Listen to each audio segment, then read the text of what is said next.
Far out in the sea, where the water is very deep, the Sea King ruled the undersea world. In the deepest spot of the sea was his castle.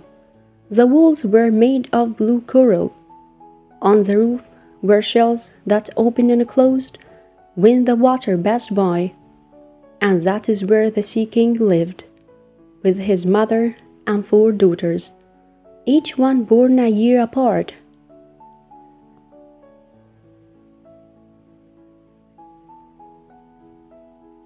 The youngest of the 4 princesses was the Little Mermaid. She spent much of her time swimming to ships that had fallen to the bottom of the sea. The ships held treasures from the world above.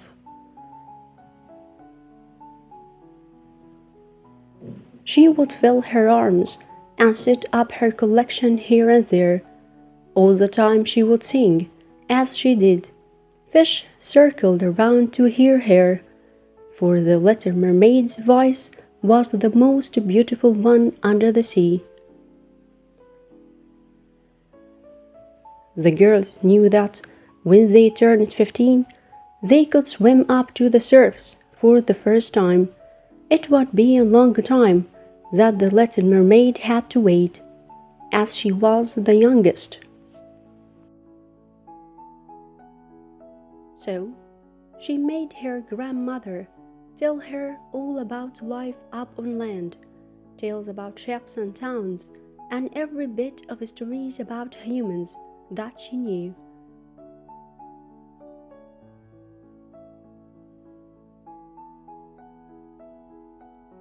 Soon, the eldest sister turned 15. She was the first to be allowed to rise up to the surface. When she came back, she had many wonders to tell her sisters about.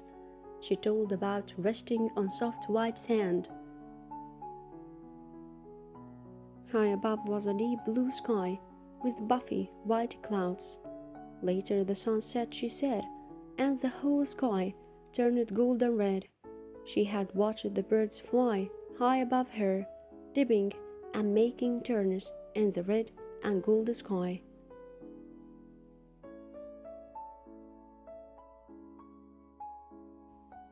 When the next sister turned 15, it was winter. She told of icebergs floating in the sea and shining bright. All the ships stayed far away from the icebergs, she said, as if in fear, but the icebergs did not seem lonely. They were like friends floating close to each other. When it was the 3rd sister's turn, she told about moving as close as she could to the gate of a town. She heard people call out horses that went to clip, flopping down the street, and even music that she had never heard before. All this the Little Mermaid heard with wonder. It wasn't fair that she had to wait the longest. At last, the day came when she turned 15 too. Now she could rise up over the surface and see by herself.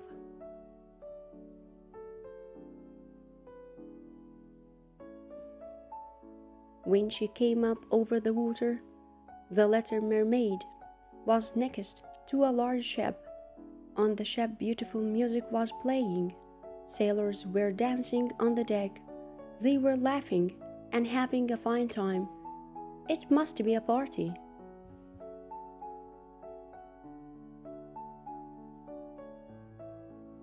Now and then, as the waves lifted up the Little Mermaid, she could see better. A handsome young man stepped out on the deck. When he did, 100 rockets rose in the air. The party was for him. Was it his birthday? She swam closer. The men all seemed to like that young man. When he spoke, the sailors would laugh. Sometimes they patted him on his back in joy. Once that made his crown fall off The men laughed and picked it up. "A crown?" said the little mermaid. "He must be a prince." Suddenly, it became very dark, and the wind picked up. The sailors started to run about on deck. They pulled down the sail. The ship dipped and swooped. It rolled side to side, and up and down on the high waves.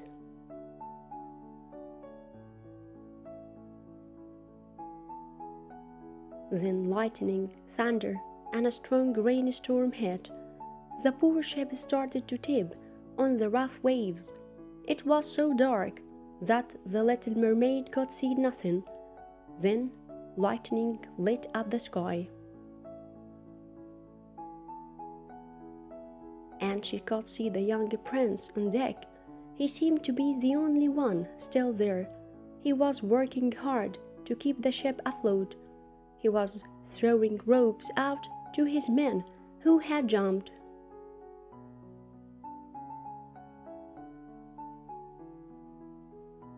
But then, all at once, the waves got very high, and the ship started to tip over. The prince was flung to the side of the ship and thrown overboard. Down into the sea he fell.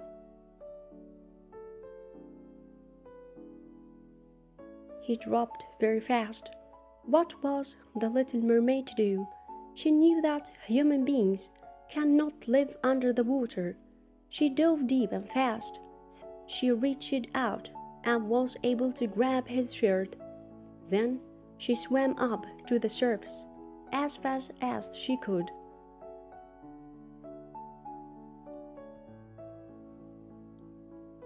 At last she could pull his head above the water. There the two of them floated as the waves rose and fell. By morning the storm had passed, yet the prince was as still as he had been all night. From far off the little mermaid saw tops of hills. "Land," she said.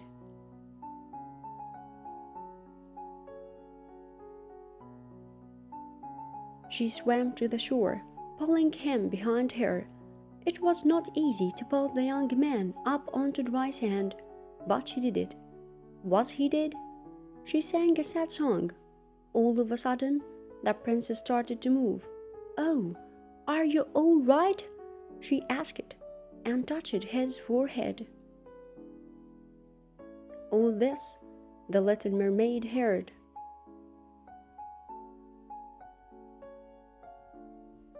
Just then, she heard a group of girls come over.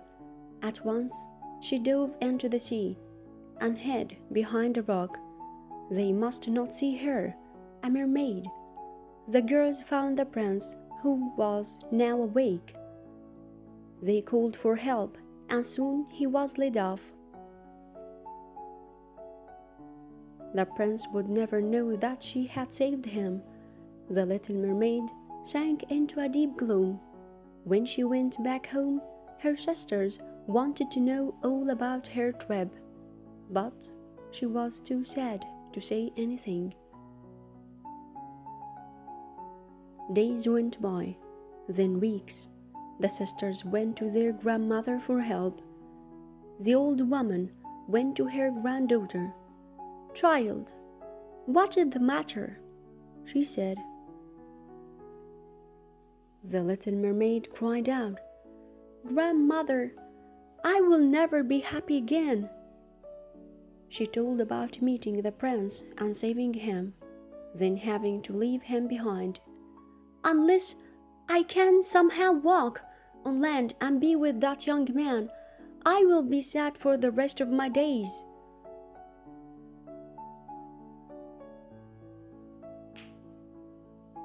"My dear," said the grandmother, "you know as well as I do that it is not possible for a mermaid to walk on two legs. The only one who can do anything like that is the sea witch. But of course it is much too dangerous to go to her." "The sea witch?" Before she knew it, The little mermaid was headed to the far corner of the sea, where the sea witch lived. "This is no problem," said the sea witch, when the little mermaid told her what she needed. "I fix problems much harder than this. To have legs, all you need to do is to drink my potion." Then she turned to face the girl. "But I don't just give it away, you understand?" "Oh," said the little mermaid. "What then is your price?" In her heart she felt a lift, so there was a way she could have 2 legs and be with the prince after all.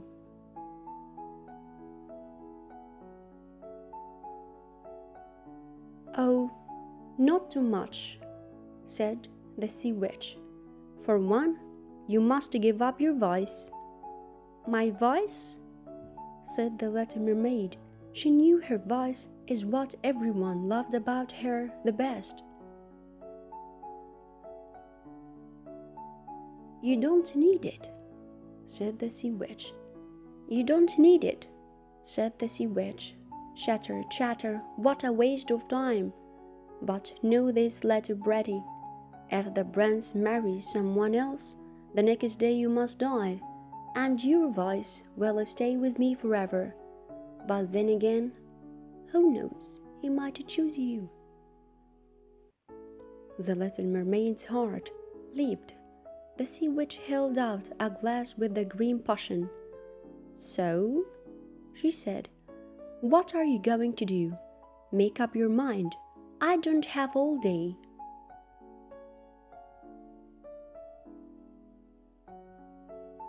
The little mermaid took the potion and drank it. At once she felt dizzy and in pain, as if a sword was being passed through her body. She spun and jerked about, then fell.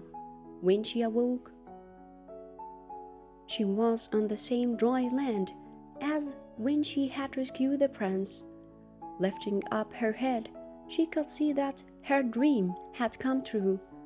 Where her tail had been, she had 2 human legs.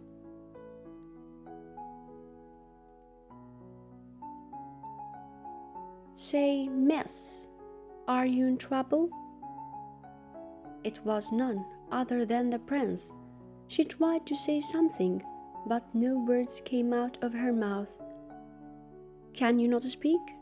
said he. She shook her head. "No." "Oh, well then, let me take you to the castle. You can clean up there and get some dry clothes to wear." You can be sure the little mermaid was very happy to join the prince at the castle. At first, walking on her 2 legs was shaky, but soon she got the hang of it. That night, the prince showed her around the castle rooms.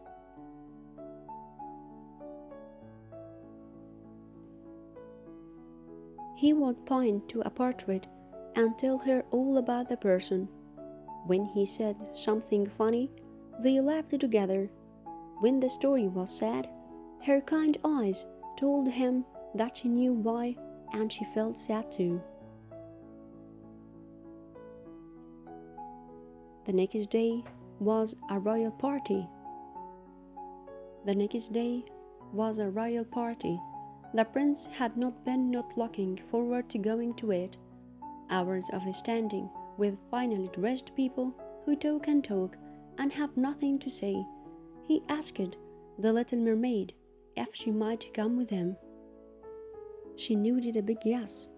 That day, with the little mermaid by his side, the prince felt glad. Sometimes he would make a comment in a low voice to her, and by her eyes and face he knew that she understood.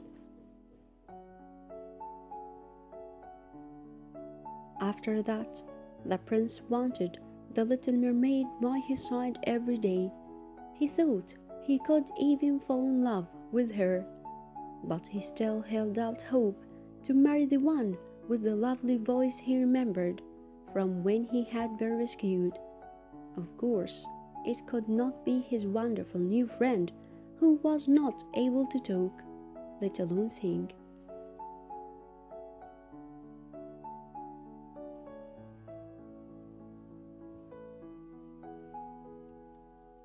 The king called for his son one day.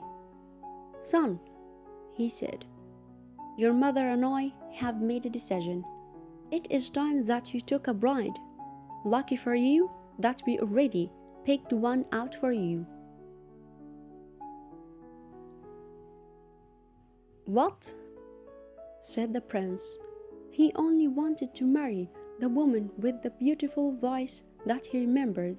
Who was she? "A princess from a nearby land. Tonight she is coming with her parents. We will make the wedding plans." The prince was crushed, and the little mermaid felt fear. She knew what would happen to her the day after the prince married someone else. That night, her troubles got even worse. What the little mermaid did not know was that the sea witch had put her voice into this princess. She was a stuck-up princess who thought only of herself. Yet when she spoke, it was the little mermaid's voice that came out. The prince was stunned.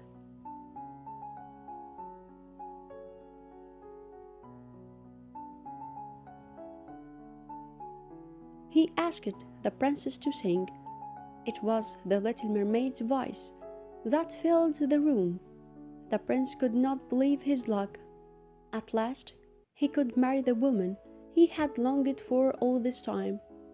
When he shared his joy with the little mermaid, she tried to show that she was happy for him, but gloom filled her heart.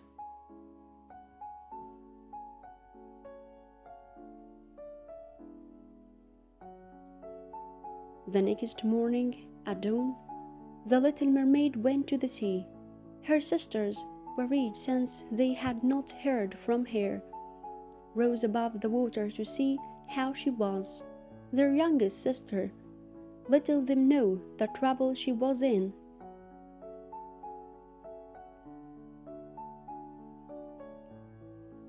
The princess' wedding was going to take place the very next day, and the day after that she must die. The sisters said not to worry, that they had an idea. They told her to come back to the shore later that night. Then they dove back into the sea. That night, the little mermaid came back to the shore as she was told to do. The three sisters rose up again. Gone was their beautiful long hair, for they had cut it all off to give to the sea witch in exchange for a knife.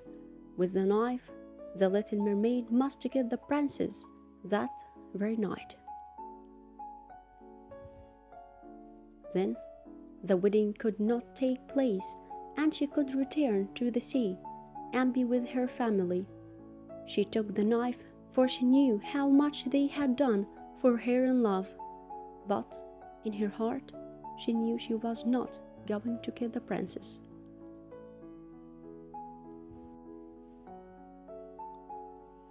The wedding day had arrived. The little mermaid stepped up to the wedding ship with other guests. The wedding would take place at sunset.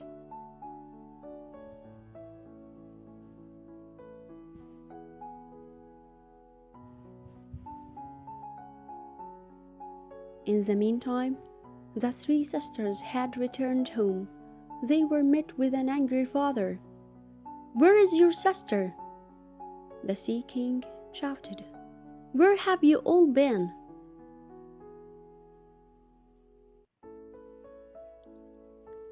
They told the father the trouble their youngest sister was in. The father swam up to the wedding ship. He saw the prince and princess getting ready to marry. He knew that his daughter did not use the knife the night before.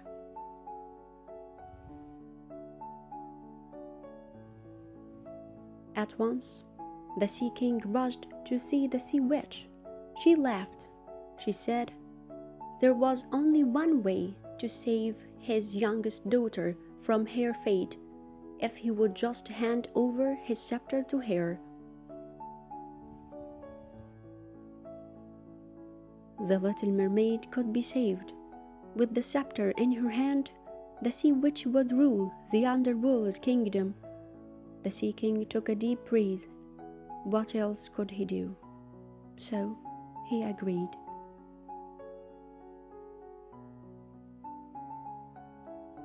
The Sea Witch grabbed the scepter and laughed in glee. She rushed to the wedding ship to see her victory. The little mermaid saw the Sea Witch rise out of the sea. She saw that with the scepter,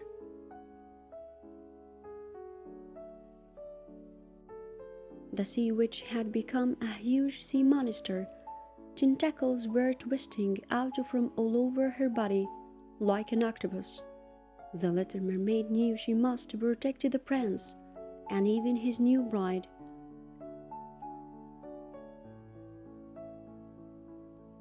So she took out the knife.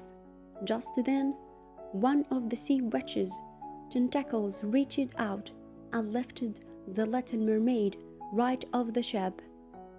"This is the end for you," cried the Sea Witch. Before the little mermaid knew it, she was wrapped up by the tentacle. She was spun to the very chest of the Sea Witch, and the knife she was holding, the Sea Witch's very own knife, she used it and dove it deep into the chest of the monster.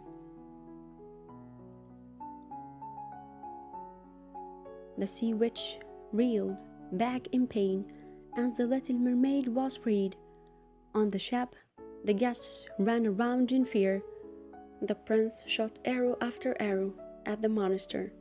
Finally, the Sea Witch dropped down under the water. As she fell, the little mermaid's voice was let go, and it returned to her. The princess then shouted in a gruff, harsh voice, "What a lousy kingdom this is! You can't even have a proper wedding." The prince heard the princess and knew that she was not who he thought she was. Then the little mermaid started to sing. The prince knew that the voice he remembered belonged to the very one he had grown to love. The angry princess stormed off. The wedding ship and her family followed close behind. When the Sea King arrived, the scepter was floating in the sea, as if it were waiting for him. With a sweep of his arm, it was his again. "Well," said the Sea King, "I see my daughter is in good hands." And with a wave of his scepter, he lifted the little mermaid back onto the ship. The prince put his arms around her. "Now I know it was you all along," said the prince. "Will you marry me?" The little mermaid had her voice back now. The little mermaid had her voice back now, but with all the happiness in her heart, she could not manage to speak. So she nodded yes, with a warm smile, and a wedding on board ship took place after all.